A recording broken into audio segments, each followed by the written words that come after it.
पाठ देखते हैं हम लोग 17। प्यारे बच्चों, पाठ का नाम है सोना। पाठ का नाम क्या है? चलिए हेडिंग डालिए। नेक्स्ट, सबसे पहले आता है हर बार की भांति इस बार भी शब्दार्थ। गत वर्ष मतलब होता है पिछले साल, गत मतलब वर्ष मतलब पिछले साल। चंपक वर्ण रूपसी मतलब होता है चंपा के फूल जैसे रंग वाली सुंदरी। अगला आता है अस्पीरियम, जो छूने योग्य ना हो। रक्त स्नात, खून से भींगा। निष्ठुर मतलब होता है कठोर। अरण्य मतलब जंगल। हंसी मजाक का भाव, एक मिनट हाई देखो। कौतिक प्रियता मतलब हंसी मजाक, खेल तमाशा या हंसी मजाक का भाव। देखो यहां से लेके जो घेर रहे हैं ये यहां से लेके यहां तक है, ठीक है। मुर्मूस अवस्था मतलब मरण की अवस्था। अवांछित मतलब जिसकी इच्छा न की गई हो। प्रशांत मतलब शांत, पूरी तरह से शांत। ध्वंस लीला मतलब नष्ट करने की क्रिया। भयजनक मतलब डर उत्पन्न करने वाला। लिख लीजिए। नेक्स्ट आता है स्निग्ध मतलब चिकना या सुंदर, चिकना या सुंदर। हिरण शावक, हिरण का शिशु। कल कजल कोर, काजल की रेखा। निख नित्य नैमित्तिक, रोज के काम। उपालंब शिकायत। स्तब्धता जड़ता या निश्चेष्टता। वकीम टेढ़ा या तिरछा। ग्रीवा मतलब होता है गर्दन। वृंदवादन मतलब सामूहिक रूप से वाद्य यंत्रों को बजाना। अनुष्ठान मतलब विचित्र विशिष्ट क्रिया या पूजा पाठ। पिता मतलब पीली चमक देता हुआ। सफूर्ण मतलब हरकत। तजनित मतलब उससे उत्पन्न। प्रत्यावर्तन मतलब पलट के आना। जन संकुलता मतलब लोगों की भीड़ भाड़। असभित मतलब भय के साथ। लिख लीजिए। नेक्स्ट, महादेवी वर्मा को अपना निश्चय क्यों बदलना पड़ा? मेरे प्यारे बच्चों, जैसे कि वो कह चुकी थी कि हम हिरण नहीं पालेंगे, लेकिन अब वो पालना पड़ रहा है उनको। महादेवी वर्मा को अपना निश्चय इसलिए बदलना पड़ा क्योंकि जब स्वर्गीय धीरेन्द्र नाथ बसु की पौत्री ने यह लिखा कि अपने पड़ोस में एक हिरण मिला है और उसे घूमने फिरने के लिए मैदान की आवश्यकता है, जो आपके पास यहाँ उपलब्ध है, यदि आप इसे स्वीकार कर लेंगी तो मैं आपकी आभारी रहूंगी। मैं इसे उस वक्त व्यक्ति को सुपुर्द करना चाहती हूं जो उसे स्नेह पूर्वक पाले। मुझे विश्वास है कि आपके यहाँ इसकी भली भांति देखभाल होगी। पशुओं के प्रति अपने स्वाभाविक स्नेहवश इनकार न कर सकी, इसीलिए लेखिका अपना निश्चय बदलाव करना पड़ा, क्योंकि लेखिका ने सोना की मृत्यु के बाद निश्चय किया था कि अब वह हिरण नहीं पालेगी। वो क्योंकि उस पशु को जिसको दिया जा रहा था, वह पशु जिसको दिया जा रहा था, उसका जरूरत था उसको बंद करना, उसका जरूरत था उसको बंद करना पालना। और पालने का जरूरत इसलिए था क्योंकि उसको मैदान का जरूरत था। उसको किसका जरूरत था? मैदान का जरूरत था, इसीलिए वह हिरण पाल ली। वह हिरण पाले। लिख लीजिए। नेक्स्ट, सोना के दिन भर के कार्यकलाप को अपनी भाषा में लिखिए। सोना के दिन भर के कार्यकलाप को अपने भाषा में लिखिए।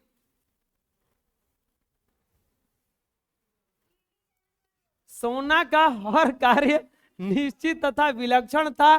जैसे सुबह में दूध पीकर भीगे चने खाकर वो लेखिका के प्रांगण में घूमी रहती थी, लेखिका के प्रांगण में घूमता रहती थी।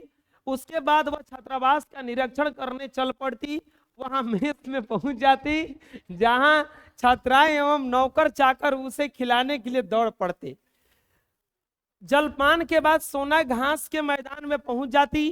कभी कभी घास चरती तो कभी कभी उस पर लौटती। लेखिका के साथ भोजन के समय आकर खड़ी हो जाती और तब तक खड़ी रहती जब तक उनका खाना समाप्त न हो जाता। उसे चावल रोटी और कंची सब्जी बहुत भाता था। घंटी बजते ही वो प्रार्थना के मैदान में पहुंच जाती और उसके समाप्त होने पर कक्षाओं के भीतर बाहर चक्कर लगाना आरंभ करती।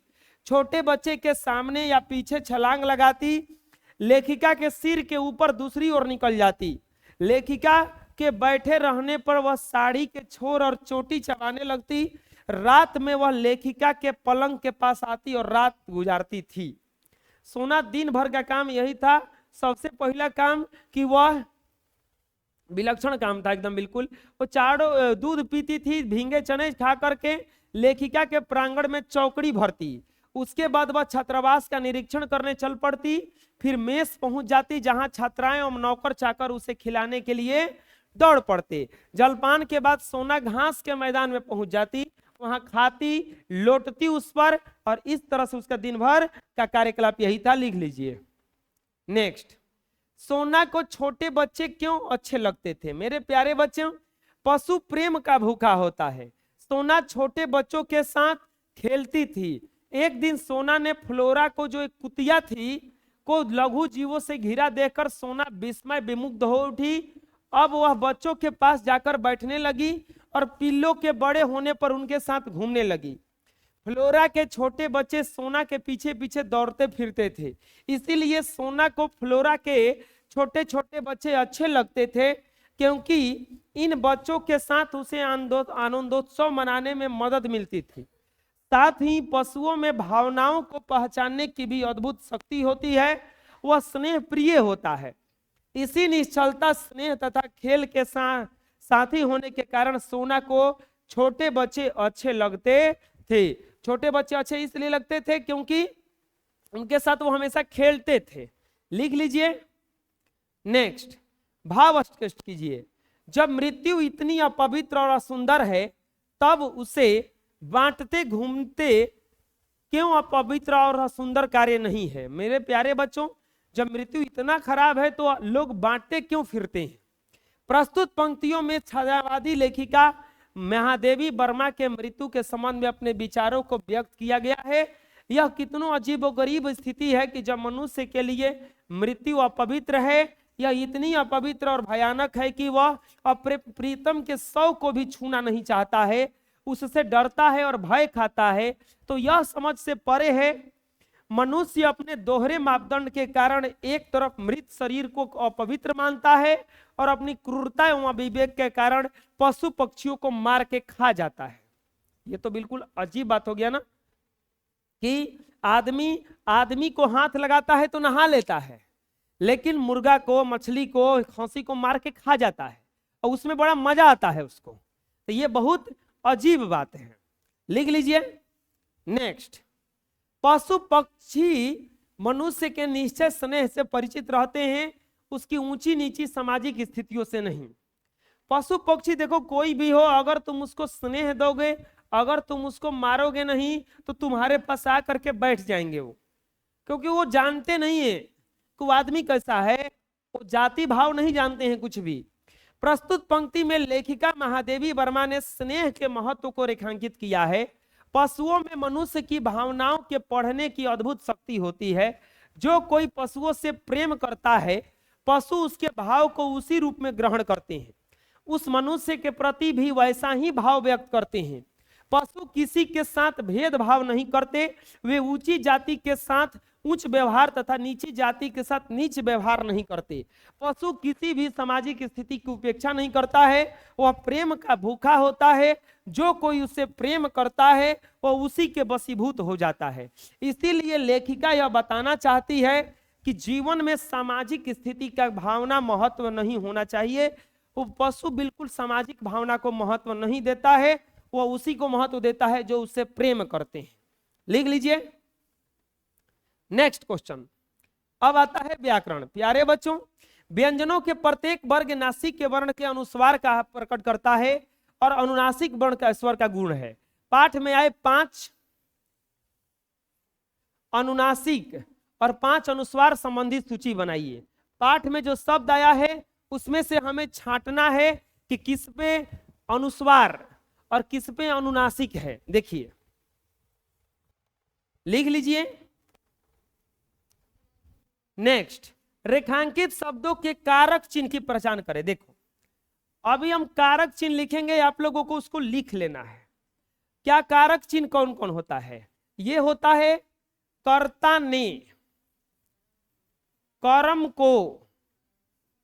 को, करण से, संप्रदान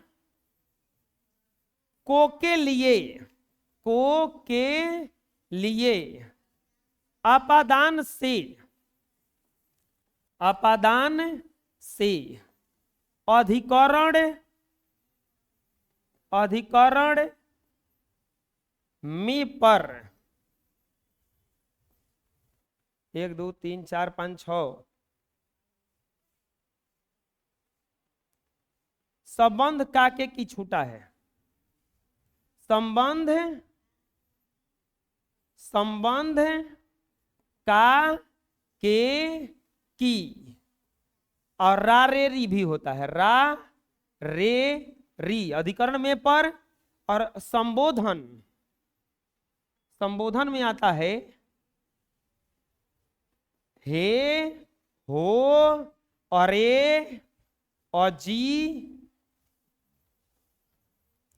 अहो। चलो इतना लिखो पहले। अब देखो, मैंने, आगे ने, तो ने किस में आता है, कर्ता ने, इसमें कौन कारक हो जाएगा, कर्ता कारक। उसके लिए, को के लिए, कौन सा हुआ ये, आ रहा है समझ में कैसे बन रहा है ये, संप्रदान कारक है। गोधुली ने कूदकर मेरे कंधों पर, संबंध था, संबंध में पर, तो कौन सा कारक हो जाएगा, संबंध। हिरण शेर से डरता है, कर्ता ने कर्म को करण से, करण से, तो कौन सा कारक हो जाएगा ये, करण से। एक बात समझ लो यहां पे, इसमें से दो गो आएगा, एगो यहां पे करण से और एगो अपादान से। ये अलग या जुदाई के अर्थ में होता है, अलग या जुदाई। जैसे कि मान लो कि आप यहां से स्कूल ट्यूशन से घरे जाइएगा आप लोग, तो यहां से अलग होके जाते हैं ना, तो उसको कहा जाएगा अलग होना। यहां पे कौन सा कारक आएगा, अपादान। चलिए कहां गया,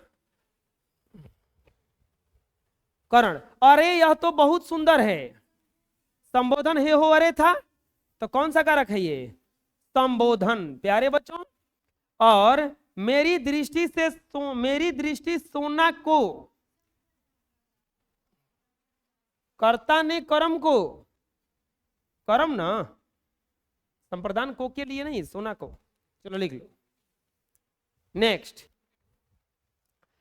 कई बार दो शब्द मिलकर भी एक शब्द बनाते हैं, जैसे छात्र प्लस आवास, छात्रावास। तो चलो बताओ, आगे कुछ शब्द बनाना है तो बताओ।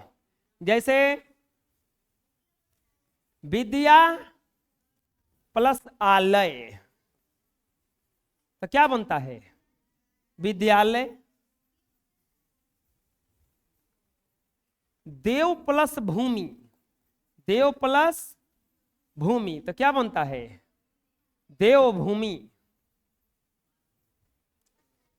और बनाओ, पाठ प्लस शाला, तो क्या बनता है, पाठशाला।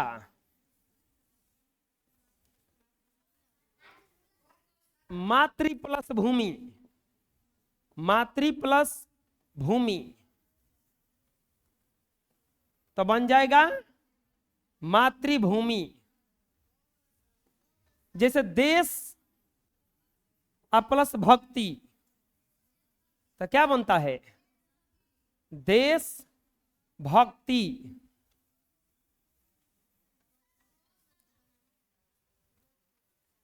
आदर्श प्लस पुरुष, आदर्श पुरुष। लिख लीजिए प्यारे बच्चों, और इस तरह यह पाठ खत्म हो गया।